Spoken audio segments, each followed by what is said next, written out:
Okay, again, mas makuha ko ang importante ng mga detalye or punto kung nagasulat ko sa essay or report sa isa ka topic.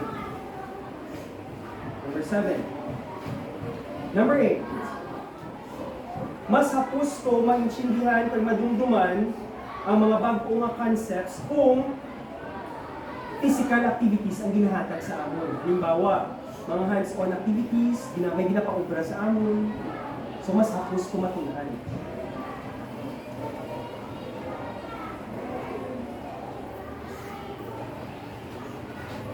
Okay,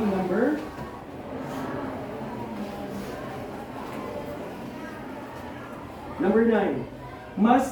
Mas malinaw kung magtuon kung ang libro nga binabasa ko may mga pictures.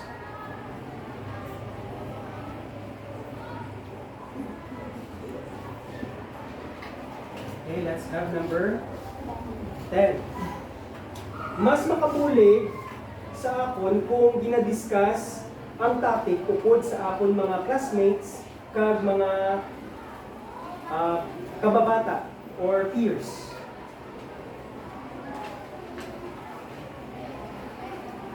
Mas makabulig kung ginadiscuss ang topics upod sa akon mga classmate kag mga peers or kababata.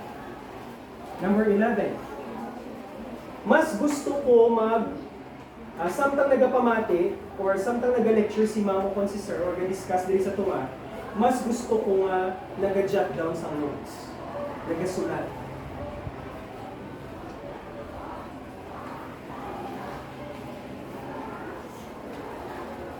Number 12. Mas gina-enjoy ko mag-intra sa group activities or group discussions and interactive learning experiences. Mas namin nga kasabay ko sa grupo kung mag-participate sa mga group discussions or activities. Agree or disagree? Number 13.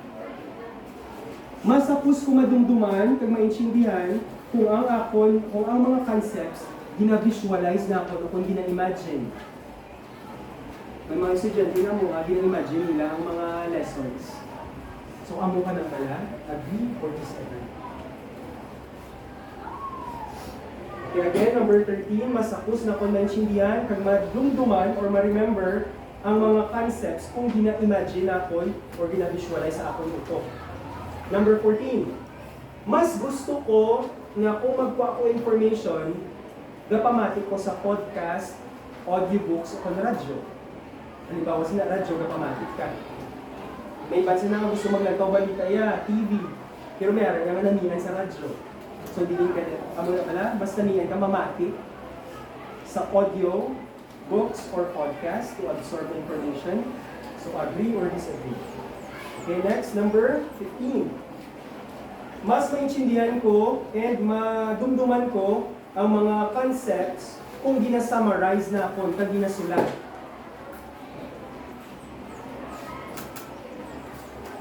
Mas madumduman na ako ang mga concepts or ideas sa lesson kung ginasubrahan ko siya sang summary or buod na ginasulat sa notebook. That's number 15. For number 16, mas makapokus ko sa klase kung ginapagiho kami sa classroom. Wala, ginapapuko lang. Kaya na nga klase, isang kapuko lang din mo. Mas namihan kaya, mas namihan ka bala na ginapagiho ka mo, ginapa-activity ka mo magagiho sa classroom? Mas makapokus ka kung nagagiho? Okay, number 17. Mas nagakakuha ako ng atensyon kung ang isa ka klase may gina-present nga art o kung design. Kung sa isa ko ng klase may mga arts or design, mas interested ka, mas nakakuha mo atensyon. Okay, well, that's for number 17. Ilapit na lang, number 18.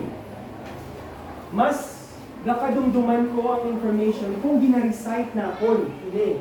Halimbawa, kung nagatuon ka, nag-memorize ka, ginahambal mo So, agree or disagree ka mo?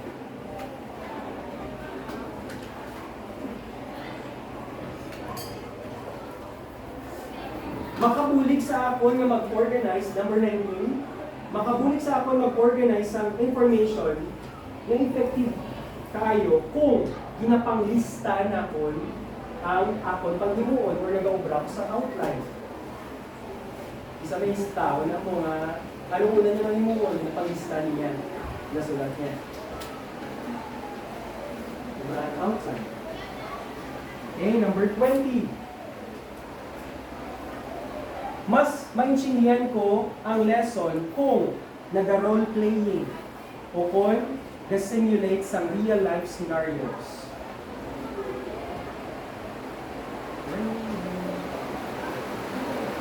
Okay, so let's have number 21. Number 21.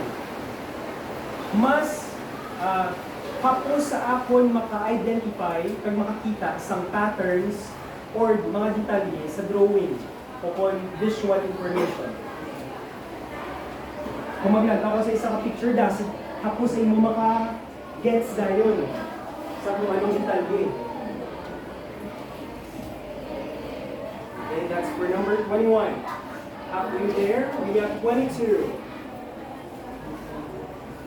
Mas hapos sa akon mag-intindi sang lesson kung may mabatian ko nga tono o kung nuances in spoken language.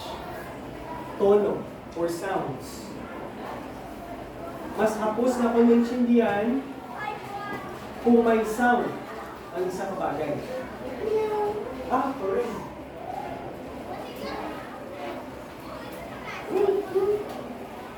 Sa balay nga, muna baby gaw. Sa atong dariya, dahil ganun no, like sa American, ang bark sa milo, sa Pinoy, sa atong dariya, aw, aw. Sa American niya, whoop, whoop. Muna ilan. So hindi na maka-identify ang amo niya baby ko, aw, aw. Ito kung galan to, sa sabihin nga, whoop, whoop, amo na iya nga doon. Anyway, let's proceed. Number 23. Ang akong idea, ang mga unod sa ako niya panguna-una, mas ako sa ako niya ipang timbon kung ginasulat na akon sa diary o kung sa reflective journals. Kaya lagi sulat dito niya para hindi malipatan. Okay, next. Number 24. To represent ko no sang abstract or hindi masyado klaro nga idea, mas makabulig sa akon kung nag-aubra sa physical models. Magamit kita physical models, halimbawa ga-assemble, mga puzzle, na mas hapos niyo ma-intindihan kung ginihimo ko na. May ginaputi ka nga mga manipulatives.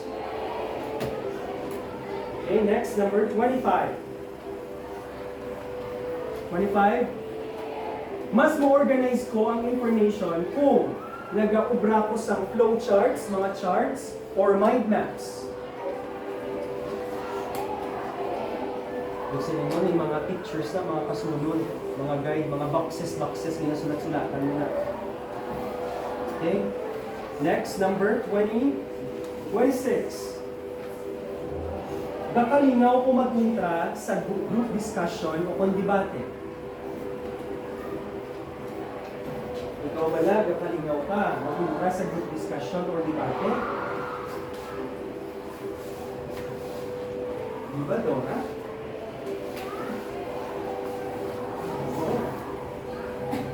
Okay, next, number 27. Kung mag-jot down ka sa notes, instead of using notebook, gagamit ka sa cellphone or gadget. Hindi lang mo ginapanglista ka na ng mga information. Agree or disagree? Ganyan mo na siya or wala? Kuha mo ko na.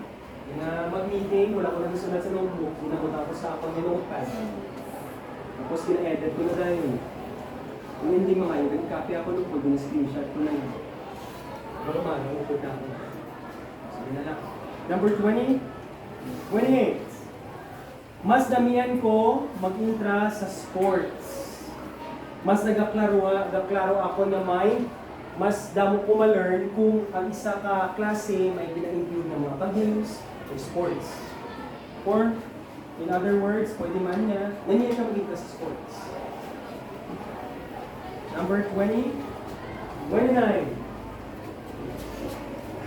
Mas ako sa akon makagets or makakuha sa information, kag makaintindi sa information kung may ginagamit nga picture. Halimbawa, kung good line information na ginahatag ni Mamo ko ni Sir, mas damihan ka, mas ako sa imo kung may picture siya nga ginapresent.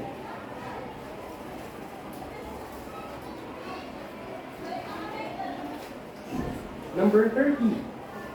Mas matandaan ko ang information kung ginasugid sa akon. Yan na mo. Ma'am niyo doon, hindi ka pa, sa akon. Hindi ko na maglantaw pelikula, pinapaistorya ko na sa iya. Pero kung palantaw mo ko pelikula ng 2 hours, takan-takan ko ng class, ginaskip-skip ko na. Pero kung ipaistorya sa ako, nanihan. Pero sa inyo, base niya, ang ganyan mo man sila, or base, mas nanihan ka mo yung ilantaw. So, depende na siya. Okay, so mubala ka mo sila, mas damihan ka mo mamati, kag kung ma-recall yung information, mas sapos ko sa inyo, madumduman kung gina-istorya. Next, number 31. Makabulig sa akon para mangin organized, kag mangin motivated, kung ginapang sulat na akon ang panghimuon ko sa akon goals or plano sa amo ng adlaw o sa amo ng bulan. Ginalista niyo yung lubrahon. That's for number 31. For number 32, gakalingaw ko magtuon kung nagagamit sa interactive simulations or virtual labs. Halimbawa, may mga ginapang gamit, kaya nga manipulatives. Ginaputong mo, halimbawa, computer. Magtuon ka sa computer, mas damihan ka nga wala ginakase, gina-lecture, kundi gina-hands-on. Halimbawa, magtanong sa TLE. Mas damihan ka nga hindi pag-lecture ni ma'am, kundi diretso dahil actual. Makita mo ginamarkot, makita mo nga wala siya. Gina-actual mo. So that's for number 32. For number 33, para maka-learn ko sa mga bagong bagay, mas damihan ko maglagaw sa mga nga may mga pictures sa palibot like museums, like mga exhibits na nanihan ko mga maglagaw. So you may answer or you may agree or disagree. Okay, next, number 32. 34. Mas napo sa akon magtuon kung may music or patterns sa sounds. Yara na mo, gapat ko ka TV, tapos gatuon. Napangaki na ng mama. Kung nantong TV tapos usik ng sound 20. In ending, ito kagali sa iya, kung may gaanda, may gatunog, gatuon siya. May mga mga cases. Ako hindi ko na, kahit kung magtuon, kung nag-gaanda ng TV, nagatala ko na. Auditory, kung dapat yun. Okay, so next, let's have here number 35. Mas gina-enjoy ko na isulat ang akon ng mga ideya sa akon yung una-una kag mag-experiment at kag-explore sa mga writing styles. Kung sila yung nagasulat ka, kung anong sa imo brain din nasulat mo, nag-experiment ka sa imo din ang style sa pagsulat. And last 5 items. Mas nagkakaintindihan ko, mas nagka-enhance ang pag-intindi ko sa isang kabutang kung wala abot nag-jot down yung isang notes, may ginapaubra pagit sa amo yung hands-on activities. Kumbaga sa activity, jot down ka, at the same time, may ginaubra pag ka mo sa group activity. So, masapos hindi mo maintindihan. Number 37. Mas gusto ko magamit, kung nagatuon ko, mas gusto ko nga may ginagamit na multimedia presentation. Halimbawa, PowerPoint, videos, mas dalihan ko na magtuon. So, kamo, agree or disagree? So, number 38. Mas madumduman ko ang information